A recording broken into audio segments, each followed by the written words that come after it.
The devil wants to kill you by corrupting you.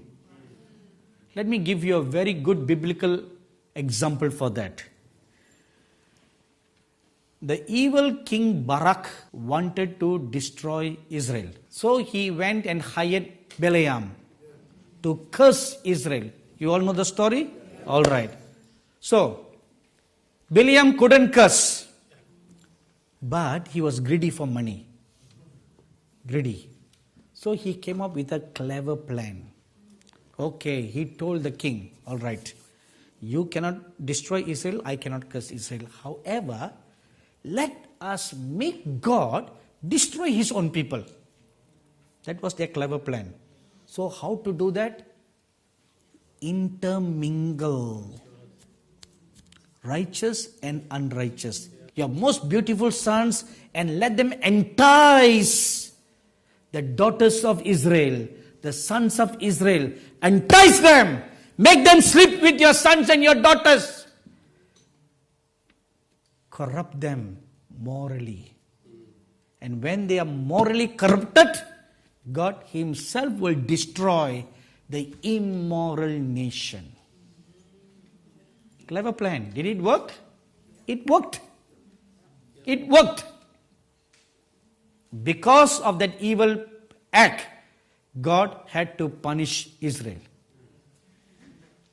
So that's happening. That's what's happening to the UK now. That is why they can even come up with plans to teach 4-year-olds how to masturbate. Who will ever think like that? You know, never find a Hindu nation or a Muslim nation doing such things. I can't even imagine that, you know. What should you do? Please turn with me to 1 John chapter 3.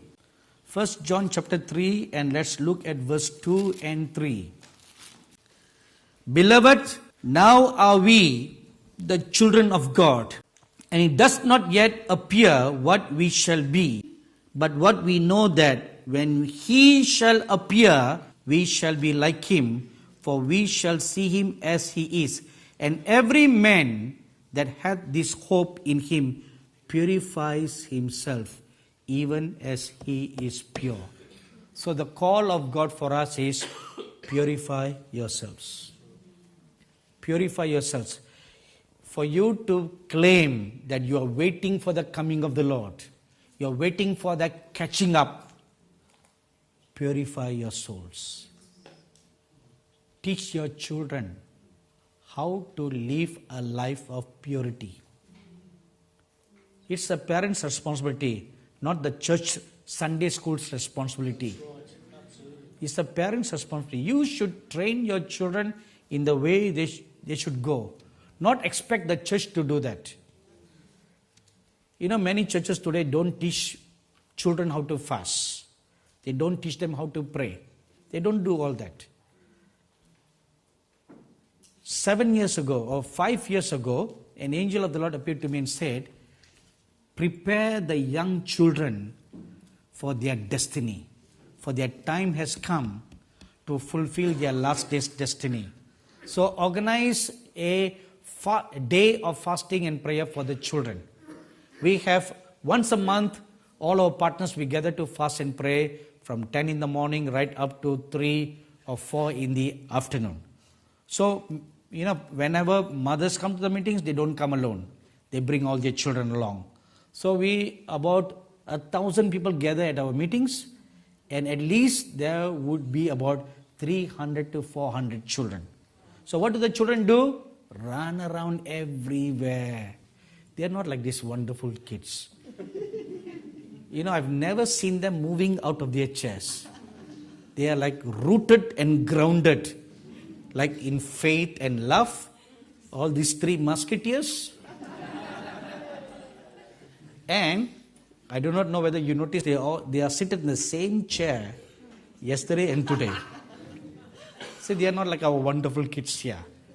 Those kids, they run all over the grounds, all over the auditorium, and they try to compete with the praying mothers and fathers. So the angel told me, God wants you to prepare them. So I called my staff, those who have a ministry for the children. I said, okay, from the following month, we'll have a separate fasting prayer for the children. So I'll book another auditorium and we'll have all the children gather there and we'll conduct the prayer meeting from 10 to 3, similarly to how we do for the adults.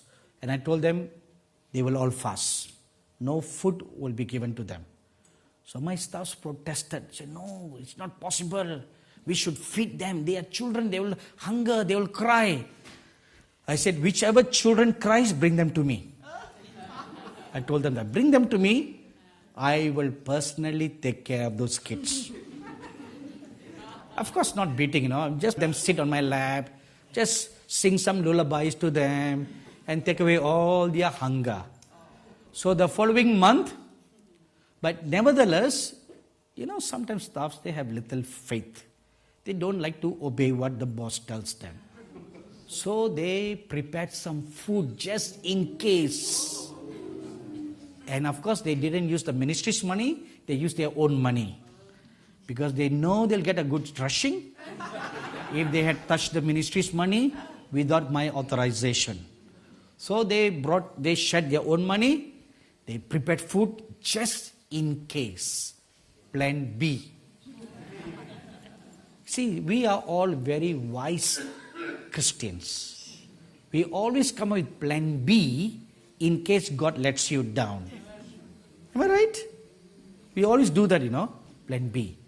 So, we made the announcement and I released all the children. They went to the separate rooms from 10 in the morning right up to 3 in the afternoon. They were all there, they had worship, they teaching and praying and everything. And when they were all dismissed, I called my son and asked them, so out of the 300 kids, how many cried for food? She stared at me and she said, not a single one. Not a single one. Even the little ones as young as 3 years old. Not a single one cried for hunger or for food. And it's been 5 years now. I broke the niche. Even the parents, they saw with their eyes that these children can fast. They can do that. So we taught them. So it's your responsibility to teach your children how to fast, how to pray. When my nephews grew in my house, I taught them how to pray. I taught them how to read the Bible. I taught them how to worship the Lord. When they were barely 1 year old, I make them kneel down. Cruel uncle. I forced my nephew to kneel down and pray with me for as long as I prayed. That ran into hours. So this poor little boy will, his legs will go down. And you know what the uncle did? Push him up again. Say, stand up. Come on, stand up and pray. And this poor boy, he was scared to even cry. His mother, that's all he does. Day by day. This was an everyday thing that I did with him. Today, he's a wonderful prophetic worshipper. See the training and the seed that was sown into them. When my nephews were born and my nieces were born, I told my sisters and my brother, don't train them for the world. We must train them to serve God. That's how I keep on telling them, let's not have worldly aspirations. Let's prepare them to serve the kingdom of God. And I tell all my nephews, and it's the same thing. Study as much as you can, but remember, your destiny is serving the kingdom of God. That's your destiny. You can be a doctor, you can be an engineer, you can be a lawyer, you can be whatever profession you want to. At the end of the day, you must serve the King of Kings. Use your talents to serve the Lord. That's what I tell them. Many doctors come to my meeting. I tell the doctors, as much as you have medical knowledge, you must also pray for the gifts of healings. Because medical science is this much. That it can only go to a certain level. Beyond that, only God can heal you. Right? You all know that too well. Only God can heal us, not medical science. Medical science treats a patient. Only God heals a patient. You should have the gifts of the Holy Spirit. And a doctor who's filled with the 9 gifts of the Holy Spirit can better treat his patient with medicine and with prayer. So purify your heart, purify your souls, purify all that is within you, because you are coming before a holy God. In Exodus chapter 3, verses 1 to 5, and in Joshua chapter 5, verse 13 and 15, you have a similar incident there. Moses comes before the presence of God, bushfire. And he heard a voice saying, remove your shoes. You are standing on holy ground. And an angel of the Lord comes and stands before Joshua, and the angel says, remove your shoes. You are standing on holy ground. Now listen, people of God. If the presence of an angel can carry the glory and the holiness of God, how much more the Lord God himself? How much more you should come before the holy God with fear and trembling. In the East, it's customary tradition for them to remove their shoes when they enter into a church or temple. It's customary, it's tradition there. But in the West, they don't do that. I don't make this a practice, but sometimes when the awesome glory of God comes down in my meetings, I will clearly hear the Lord say, ask everybody to remove their shoes.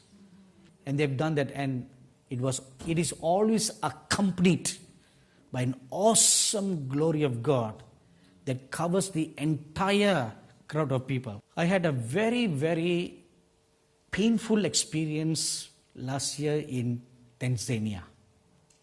And we had a women's conference in one particular city. And on the last day, the Lord told me, ask everybody to remove their shoes. And when they come, when you lay your hands on the woman, I will personally come and lay my hands on them. So I told all the 1,000 women who are gathered there, so everybody agreed. And on the morning of the meeting, the organizing person, the organizer, and a senior pastor of the nation came to see me in my room. And the pastor said, it is not our custom, tradition to remove shoes. And furthermore, the government is against all this. The government of Tanzania, they are very wary of prophets who come with such weird teachings. And the government spies are also in this meeting. And they are watching all the prophets. Even you are under their radar. So therefore, we don't want to antagonize the government. So therefore, I have already asked the people not to remove their shoes. He did all that without my permission. So I just listened to it, and I looked at the organizer, and the organizer said, yes, Father, what can we do? Because one part of what he said was really true, in the sense that the governments in Africa, various nations, are coming very hard on false prophets. Because these false prophets are really coming up with weird doctrines. Some false prophets are telling their congregation to eat live snakes. Yes, eat live snake, and they make the snake bite them.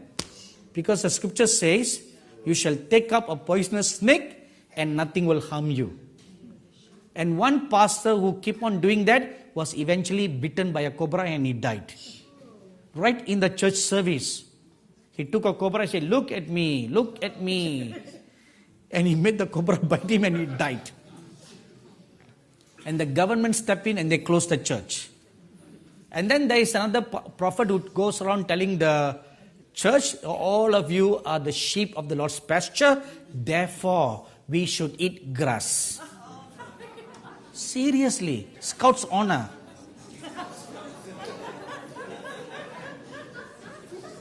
And the pastor leads the whole congregation outside the church where the fields are. He said, come on everybody, go on your feet and eat the grass. The church believers literally obeyed what the pastor said. They eat the grass. The worst of all this, now even this can be excusable. The worst is the number one greatest false prophet in the whole of Africa. A man called Shepherd Bushri. You have a water, can I have a water bottle please? He has a bottle like this with a red liquid and the title is Blood of Jesus. He sells that in the church. The blood of Jesus. And he tells the congregation, this is the real blood of Jesus.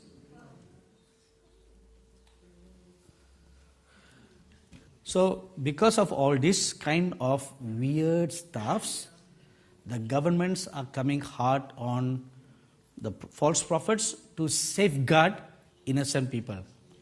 So, I told the pastor, pastor, this is not Indian tradition or African tradition. This is Bible tradition. But the pastor keep on saying, no, no, brother, no, father, this, that. So anyway, he has already messed up. So when I entered into the auditorium, half the crowd of women had already removed all their shoes when they entered in. And he told them, everybody go back, put on your shoes and come back inside. So these women were confused because I told them, remove their shoes. And here comes this unauthorized man, who's supposedly one of the senior minister in the nation. So they were confused who to obey. Anyway, they obeyed him. So when I entered into the auditorium, I saw all this happening. So I preached my message. When I started to pray, the glory of God did not come down. Did not come down. And I lingered as much as I could to wait for the glory to come. It did not come. So I ended up laying my empty hands on all the women. And I knew it's only half the anointing. Because the purpose of the Lord was, He wanted to come and lay His hands. I've never ever felt so grief in my heart like on that day. And I personally made a vow at that time when I was laying my hands that in the future, if any pastor ever said anything like that, I'm going to give him a kick in the butt. I personally decided that. You know why? 1,000 eagerly hungry women missed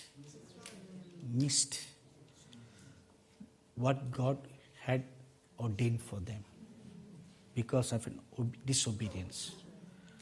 I was so mad. When I laid my hands on the last person, I even refused their offering. I said, I don't want offering from this church. I don't want any offering from this conference. And I left. I returned back their offering. I said, I don't want any money for what you have done. Later on, I found out it was a huge offering. I said, I'm not tempted by all that. Money is important for me. I brought a team of 3 women with me. Our ministry paid for the airfare. And then I ended up giving them offerings for them. And the offering from the meeting is supposed to cover all those expenses. Now I return back everything, so our ministry will have to pay. It doesn't matter. I don't want that cursed money. So the following day, before I left, this senior pastor came with his wife to see me for blessings.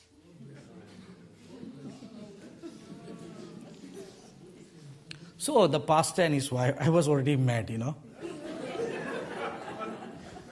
But I tried to be a very nice diplomat. Tried to be very nice. As I age, I noticed that I'm mellowing. So I tried to be very nice. And so I asked, the pastor came. Oh, the meeting was so wonderful. He was full of praises, So I just listened quietly. So I said, okay, pastor, what do you want now? He said, please bless me and my wife. We want a child. We have a child, and it's been 7 years, and we want another child. Please pray a prayer of blessing. So I tried to be very obligatory. So I said, all right, come on, give me your hands.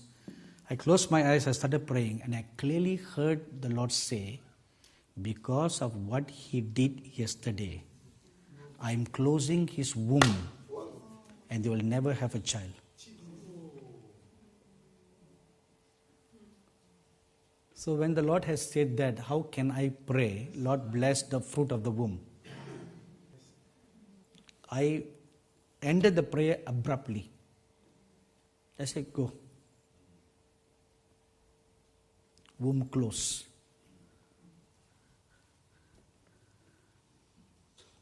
We should never ever treat God lightly. And you don't touch the Lord's anointing. You don't touch that. This is not Indian tradition or what tradition. That's what the pastor keep on telling me. Oh, you are from India, you bring your Indian tradition. It's okay for India. I said, no, this is Bible tradition. Bible tradition, right? It's Bible tradition. No, we don't follow whichever tradition. It's Bible tradition. Sometimes the Lord personally requires me to remove my shoes when I stand under a heavy anointing. But it's not for the congregation. It's just for me. And I do that. Then there are times when the Lord said, now everybody to remove. It's not east or west. It's biblical. So purify your hearts. Purify your souls to prepare to meet the Lord your God. Hebrews chapter 12 verse 14 says, without holiness it is impossible to see God. And Matthew chapter 5 verse 8 says, blessed are the pure in heart, for they shall see God. So no matter how much we cry or desire to see God, if you are lacking in purity, then how can you see? Your impurity will prevent you from seeing even if the Lord Jesus stands 1 inch away from you. You can't see because your impurity will cause you blindness. You know what you should honestly say to the Lord? Do it tonight when you go home. You kneel down tonight before you go to bed and you ask the Lord one question. Lord, how do you honestly see me? Ask him that. And he will show you what. If you ask him that, he will ask you another question. Do you really want to know? Because that's what he asked me one day. One day I just got down to praying and I asked the Lord this question. That's when he asked me, do you really want to know? I say, yes, Lord. No matter what it is, I want to know. Then he showed me 1, 2, 3, 4. He said, these are keeping you away from entering into the fullness. Get rid of this. So ask him tonight. No matter how far you are away from where we are today, as soon as you get home, please don't hit the bed. Kneel down and you ask the Lord, Lord, how do you see me? You tell him, Lord, no matter what it is, please show me my wicked heart. Please show me my wicked heart. Show me my wicked mind. And if you honestly pray, the Holy Spirit will show you, either through visions or mental pictures or deep impressions been given to you, what is the defilement inside you or the lack inside you. Then you humble yourselves. Don't ever say, no Lord, such things don't exist in my life. Don't say like that. Just humble yourselves and say, yes Lord, I have this wickedness inside me. Please, and then ask the Holy Spirit to help get rid of that for you. Because the Holy Spirit is the sanctifier. The Holy Spirit is the purifier. He will purify for you. He will do that if you allow Him into the secrets of your heart.